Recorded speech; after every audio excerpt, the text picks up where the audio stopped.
entered into farming, at least I've been able to get a place to lay my head. I now have a family, and it's all through the farming. At my side, what I've been doing is I've also learned how to formulate the feed. Great. So I've been formulating the feed myself. At the, let's say, at the first week, second week, I'll buy the prepared feed. From there, I continue with mine. Hello, lovely viewers. I welcome you all to another wonderful edition of Hamburg Integrated Farms. We are still touring Ghana, interviewing farmers. You know, we are exposing farmers to the world, the significance of farming in Ghana, yes, and Africa to be general. And we are trying to create a market space for them as well. Today, we've come to Rijay Farms to have a conversation with Mr. Michael Rijay. He is the owner of Rijay Farms. Let's go for a quick commercial break. My name is Sika. When we come back, we will get started. Stay tuned.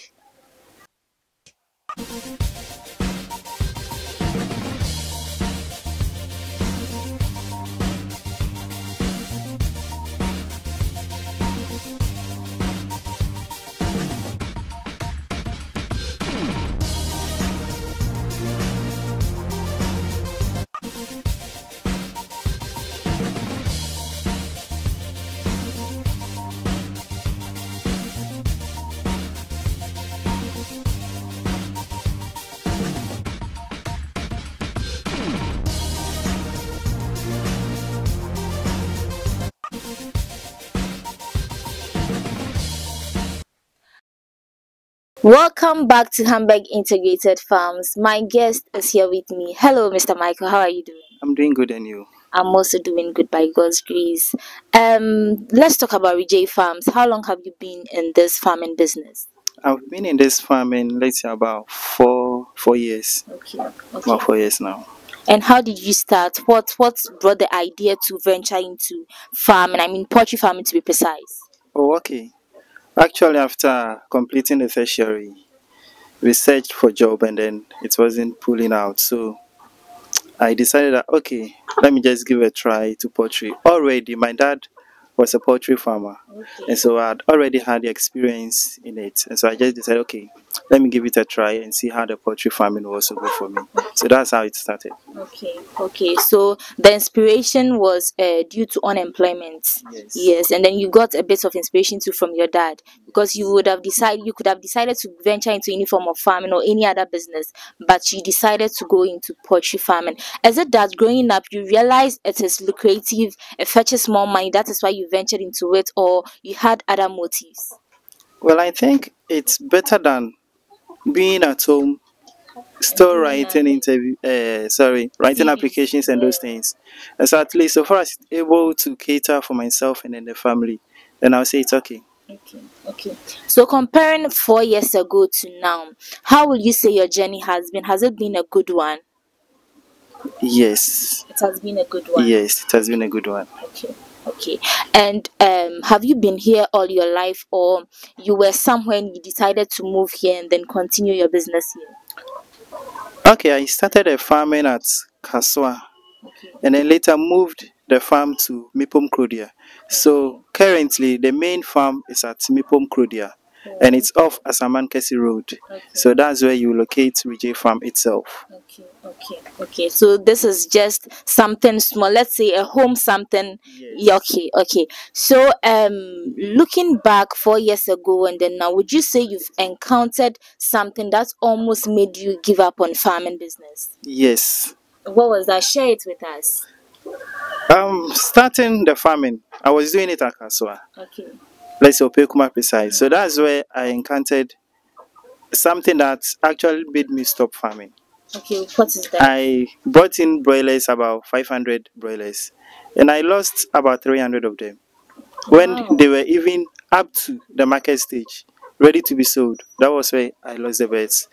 So I stopped for a year, but I motivated myself and then started again. Wow.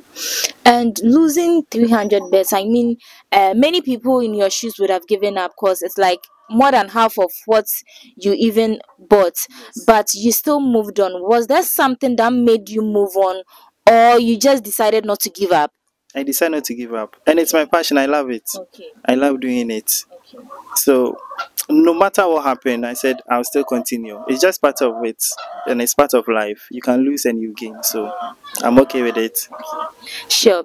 And I've interviewed quite a number of poultry farmers, and the reason I asked of your challenges is, many people, aside the fact that you lose birds and all that, many people have this major problem with the purchasing of the feed. I don't know if you are also facing the same issue. They keep complaining the prices of the feed has gone up. How true is that? Very true. The feed prices continue increasing often. It cannot maybe within a week. It can increase about twice. Within a week. Yes. Wow, You go today, let's say by 4 days time, you go and then the price has increased. that's bad. But you can't say you won't buy because the birds are Yeah. hungry and they need to eat. So you have to find money and then top it up and get the feed. And also, at my side, what I've been doing is I've also learned how to formulate the feed. Great. So I've been formulating the feed myself. At the let's say at the first week, second week, I'll buy the prepared feed. From there, I continue with mine. Oh, okay. So that's how I've been managing myself. So you producing your own feed and then purchasing outside, is yours more, let's say, less expensive than purchasing it outside? Yes, Oh, less okay. expensive. And you know what you are feeding your birds with. Oh, okay, okay. I know the ingredient I'm putting together, Yeah. and so I'm aware of the quantity that I'm mixing, and Yes. so Yes. it's very perfect for me. Okay, so looking back 4 years ago till now, would you say farming has changed your life? It has elevated you to some point of your life that you've never regretted ever taking this decision? Oh yes, I haven't, because when I entered into farming, at least I've been able to get a place to lay my head. I now have a Wow, family, wow, and it's all through the farming, and wow. so I won't complain that the farming isn't that good. So far as you have the idea and you know what you are doing and you have your targets, it's okay. That's great. I mean, working and not getting anything from it, it's quite bad. So you saying you've achieved something from it is actually a good news. Mr. Michael, so at some point in your life, do you see yourself expanding, venturing into maybe, let's say, other forms of farming, or you would like to stick to poultry farming all your life? No, I'm actually considering adding pig farming and then fish farming. Oh, okay. So these are the two that I'm considering to add to the poultry farming. And also at the poultry farming too. I'm trying within this year, let's say this year, my target is I'm trying to start the hatching of the day oats. Oh, And so okay. that's all I'm trying to put resources together and then start. Oh, okay, okay, okay, okay. Wow. So, let's go back to 4 years ago. How many birds did you start with, and how many do you have now? Or you've lost count? I started with 100. I was doing only broilers. I Okay. wasn't doing layers. Yes. Okay. So I started with 100, and mostly I do it Easter season, Christmas, Oh, you do it occasionally. yeah, occasionally when I started. Okay. And so as time goes on, it's increasing every year. At least I'm able to increase the quantity until I decided that okay, let me do it huge, and then I experienced that loss. Oh, wow. Sorry about that. Sorry Okay. about that.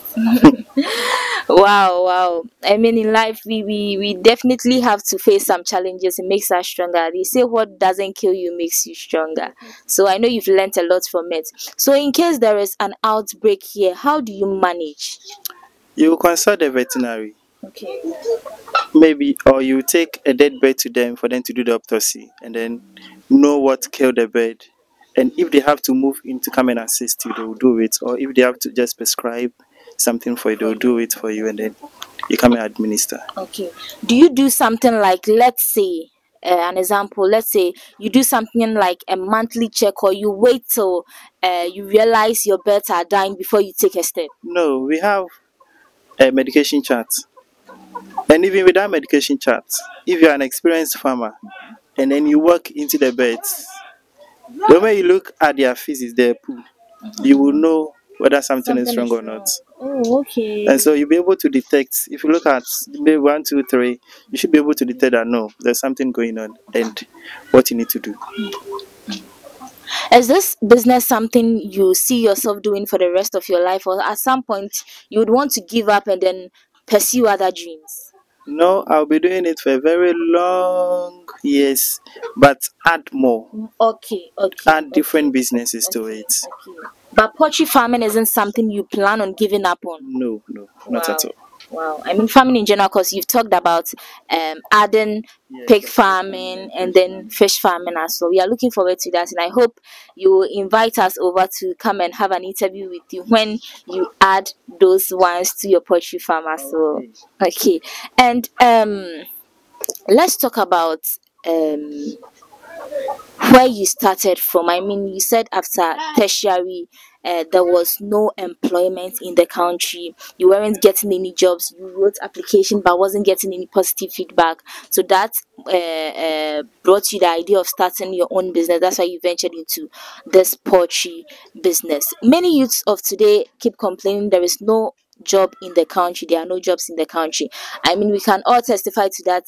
There is no employment in the country. After tertiary, you write applications, you write CVs, you go waste money in tertiary schools, and at the end of the day, nothing to write home about. Would you say the youth are lazy? That's why they are still unemployed, because you got an idea to start your own business, which is the poultry farm. Some are also still there writing applications saying, "Oh, I'm waiting for the government to call me before I start doing something." Do you think we are being lazy? That is why we are not taking a bold step to start something on our own. I'll not say the youth are lazy. Okay. It's just that they haven't maybe explore other opportunities. And maybe some are also not ready to take risk. Okay. Maybe some also are not ready to dirty themselves. Yes. So you think that, okay, I'm a graduate. Why should I enter into farming? Yeah. When I I can't can do it. wear a suit and then go to Yes. the office. So some people just decide that maybe they don't want to dirty themselves, let me put it that way, or there's no opportunity for them. But I mean, there are many businesses aside farming that one can venture into, without stressing much. So, well, we'll leave that topic for another day. Yeah. So, is this business something you would want to pass on to your children in the near future, or you would want them to, pursue their own dreams and do whatever they desire? They'll pursue their own dreams, and if they feel they want to venture into it, it's there for them. I'm just creating it. Okay. One day, I'll leave it behind. And so if they decide that, okay, let's go and then continue from what our father did, fine. If they decide to let it collapse too, I'm gone. I mean, they can still continue and then do their own thing. Yeah, so that's what I'm Yeah. saying. They will continue with their dreams, Okay. but they can decide to add it to it, or they can decide that no, we don't have time for anything poultry.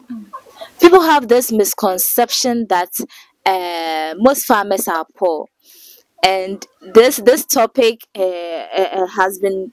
I think people have been discussing this, talking about it for a while now. When you mention farming, they think farming is for the poor or farming is for the old age. I mean, we used to see our fathers and grandfathers into farming. It was hard to see a young man as yourself into farming. Do you think things are changing for the best? For the best, yes. Well, it should change. And farmers are not poor. Farmers are rich. Oh. Just that we are always dirty. Yes, yes. So you wouldn't know whether the person is rich or not. We are always dirty. So that is the problem. But I think,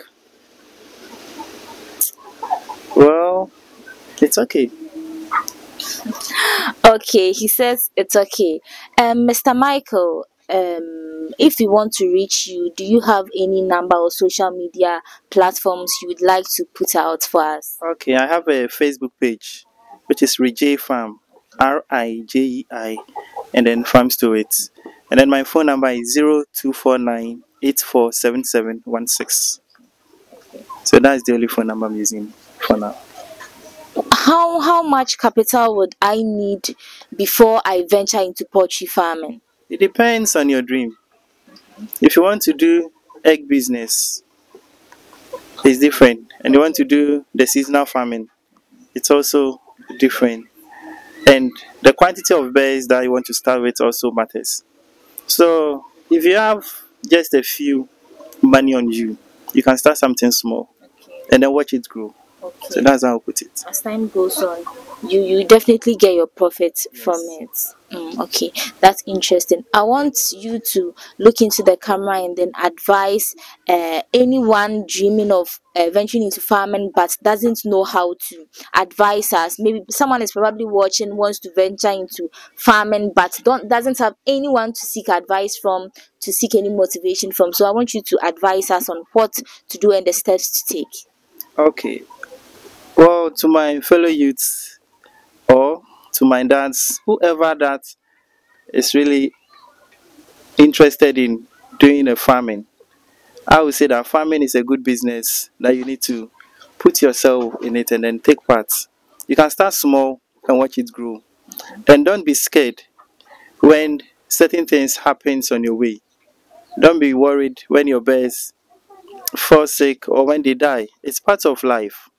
We fall, then we rise. So I would say farming in all is a good business. And if you are interested, just get the experience or find your fellow farmers, talk to them until they'll share one or two experiences with you, and then you start yours. That's all. Let me add this before we end today's show. I ask most farmers this question, and each farmer has his own view on this topic. Let's talk about Farmers Day, the awards that are being, awarded to farmers to motivate them to tell them they are doing a good job. Do you think they are being fair with the kind of people they give these awards to, or you think they are not being fair to farmers in general? Well, I think they are fair Are you because sure about that? yes, if let's say I've been able to acquire huge farms and I've been rewarded for it, I deserve it. And if I'm starting small, I should dream high. I want to also achieve this level so that I can also get that award. Most farmers say they are not being fair because these awards are mostly given to those higher ups there. I mean, those are the higher position. It's like who it's true connections that these farmers are awarded. That's why I asked you this question. I wanted to know your take on that. Do you think that thing is true? Uh, it is not, maybe I can't say whether it's true or not, but they can't come and award, let's say, me having just 100 beds or just 1 acre farm as a national best farmer, while someone has done thousands of acres. And so that person deserves it. And before you can get that thousand of acres, you need money. And so we are also starting, aiming that high reward. And so maybe if there are maybe community rewards for farmers or at the district level, there's small farmers around, so they can start from there and then award those farmers and then it will progress. So I think that will also be okay. How do you see the future of farming in Ghana? Oh, a lot of the youth are now realizing farming. Okay. And so very soon, Ghana won't be exporting much. Let's hope so. Let's hope so. Yeah, very soon, Ghana won't be exporting much. We'll be consuming what we've grown here.